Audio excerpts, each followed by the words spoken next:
Hope he's not listening to the podcast. Actually, of course he would be. So, hello, Rodney.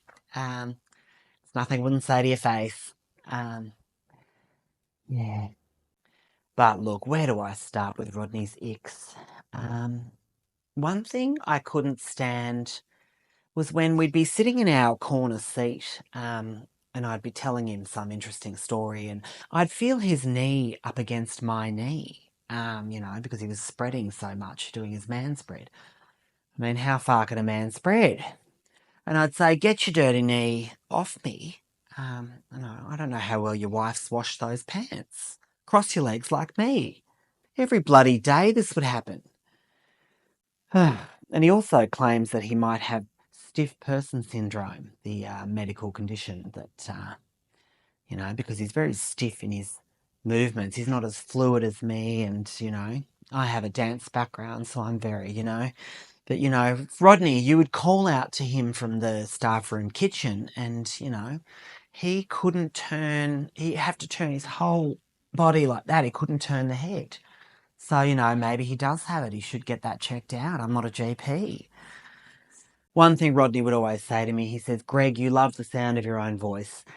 And I say, no, buggerlugs. I'm just the only one of the two of us with anything interesting to say. The guy's more boring than watching bloody paint dry. Anyway, I'm not sure what his wife sees in him, but.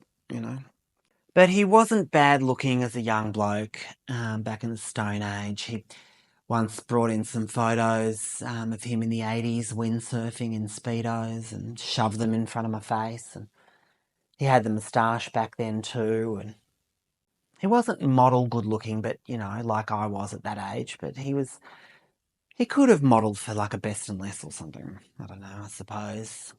Another thing is Rodney is the most gullible person you have ever met. Some of the stuff he's fallen for. Because I'm always dropping little lies to, keep things interesting. And only a couple of weeks ago, I told him that lesbian was becoming its own official language, and that only lesbians were allowed to speak it, and it was, a government decision, and you'd get fined if you were a non-lesbian and you tried to speak it, and it was considered extremely offensive to utter anything in lesbianese. And he believed that for months. Oh, God.